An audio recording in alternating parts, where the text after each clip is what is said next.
Hello everybody and welcome to this new Sunday cooking class. Hi, this is Ainhoa. And hi, this is Fran. Welcome home everybody. Today what are we doing today? We are making a vegan spread. The thing is that our daughter sometimes turns vegetarian from time to time. She's home. She has decided this week that she's vegetarian or vegan. And then next time she comes back, it's like, I need a steak. So whatever. So we found this recipe. We thought it was super good. And also it's with sweet potatoes, something that we don't use. My mother loves it and I sort of like never eat it. But this is a great way to use it. So let's go. You'll see. Let us show you. Okay, let's go. So yes, our daughter is vegan by week, which we think is kind of sweet. It's like, now you're vegan. Okay, we'll do it. Don't worry. Okay, let me turn the camera around. What do we have here today? We have nobody else than Mazinger Z. I don't know if you guys saw when you were kids these Japanese cartoons. They were called Mazinger. We love them here.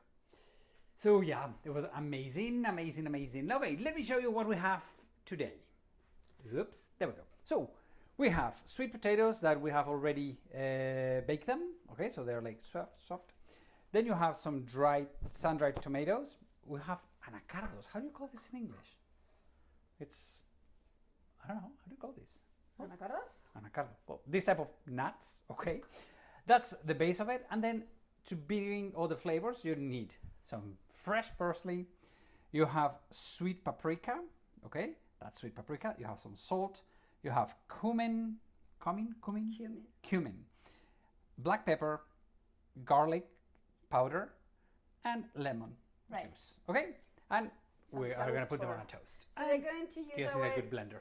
NutriBullet. Yes. Very important. Very important. Very loud. Very good. Very loud. Okay. So the thing is that you take the sweet potato. And then you empty. I love the color. Yeah, I love the color. It's like great color. So you just need to. You don't put the skin of the sweet potato. No. It's too hard. And let me grab that one. It's not easy, huh? It looked easier, but it's not easy. Well.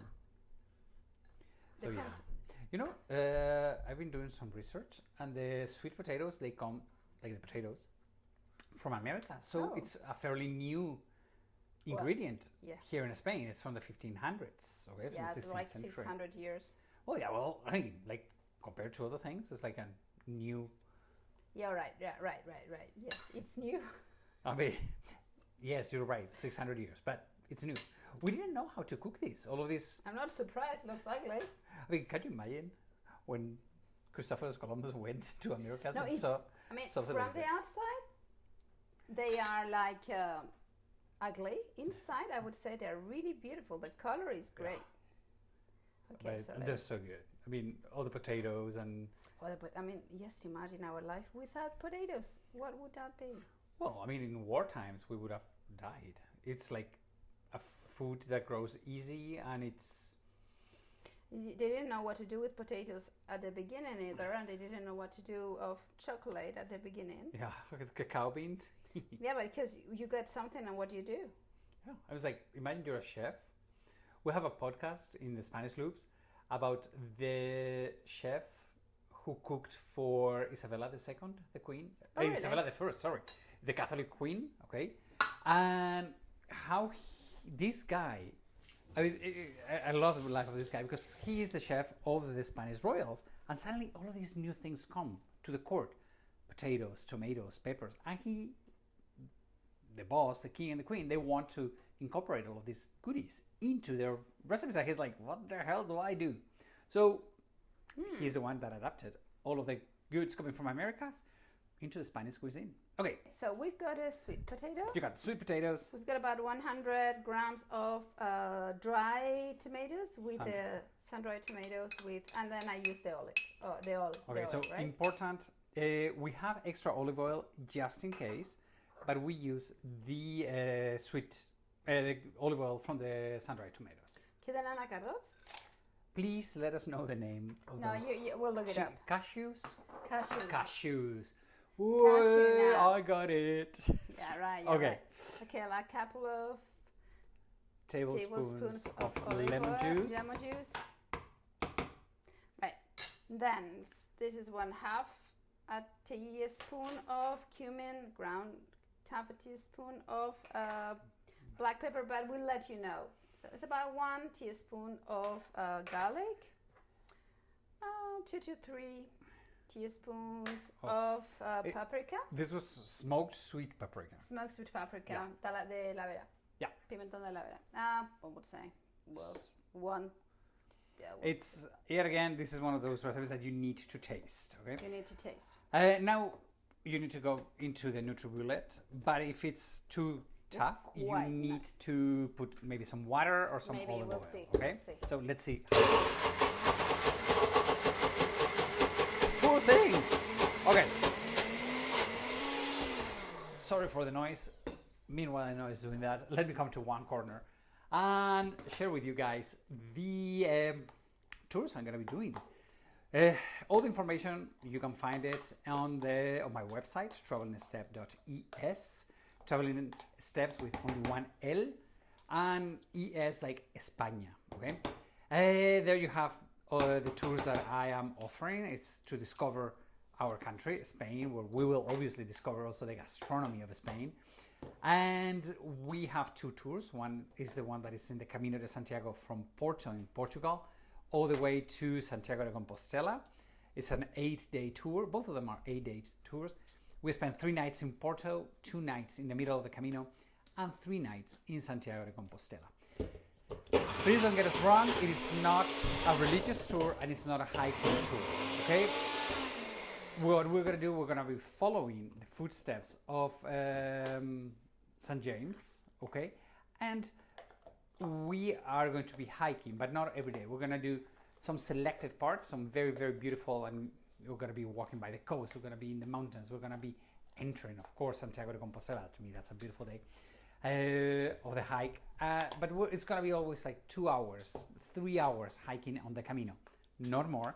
And if you don't think you can do that, it's okay, because we're going to have a bus following us, and you can hop on and hop off like every hour, something like that. So pretty much it's very, I have designed it the way that almost everybody can walk parts of the Camino, okay? Maybe not everything, but most everybody can do it, okay? What else? That's the Camino de Santiago. On the other tour, it is the Spanish Mediterranean. It's a great tour where we're going to discover the Spanish Riviera, okay? We're going to start in Valencia. Easy spot for you guys to arrive, because you can fly into Madrid and you have the high-speed train, many daily high-speed trains from Madrid to Valencia, or you can fly into Barcelona or spend a few days in Barcelona and get a train down to Valencia. Okay, so it's a very easy spot. There we're going to be 3 nights. We're going to be discovering the home of paella, okay? Valencia is where paella comes from, and that is where we are going to start the tour. We're going to be 3 nights in there, and then we are going to fly to Menorca, right? Menorca, it's a beautiful island all the way on the east of this set of islands that we have in the middle of the Mediterranean. And from there, we're going to spend 2 nights. It's a beautiful, very relaxing little island with hikes, great food. And from there, we're going to fly to Mallorca, the largest of the islands, the Balearic Islands. Mallorca is people like Chopin, you know, the piano composer. He went there and he composed in there. It's an amazing place where the Spanish royal family has a palace and they spend all the summers. So really, it's a great place for culture, for food, a scenario. I mean, it is a beautiful, beautiful, beautiful part of Spain. Okay, so those are the 2 tours, and as I said, you can see absolutely all the information you may need in my website, travelingsteps.es. And if you guys want to have some more private information, you want to talk to me, please send me a direct message. So what we're gonna do? We are. Let me turn the camera around. I see I know I'm struggling a little bit with the NutriBullet because it's a little bit too thick. No, don't worry. So what happens is that it's important that you put parsley. Okay. And so I was trying to, blend everything so that I could add the parsley. And I add it at the end, but it's up to you where you add it. So at home we always have like fresh parsley. It's. So I'm going to add. Yeah, I think it gives these like the sweet potatoes. It's like a thick, like very. How do you say that? Let me maybe use a hand blender. Okay, the arm blender. Yeah. Because I think it gives out better.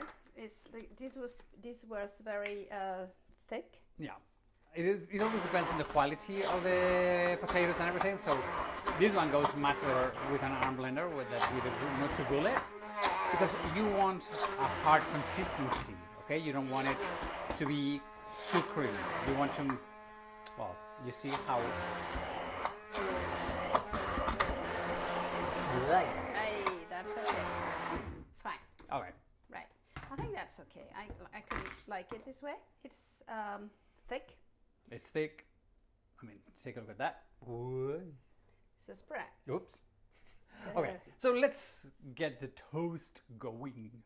It's so good. I mean, you have the paprika, you have... It's really nice. Okay. So, you put it on toast. As you can see, it's a vegan. So our daughter is happy with us, with mom and dad. Yeah, let's see. Or maybe she comes and she's... No, she said that this time she's vegan. I mean, she's funny because she knows that it's kind of like a dumb thing to be, today I'm vegan, today I'm not. But hey, we try to adapt. Whenever the kids want something, that's what we do. So this is the recipe of the day. You just put a little bit of decoration into it, and that is it. As you can see, very easy, very flavorful. Okay, you have all of these different spices. Very good. So really a very, very delicious recipe.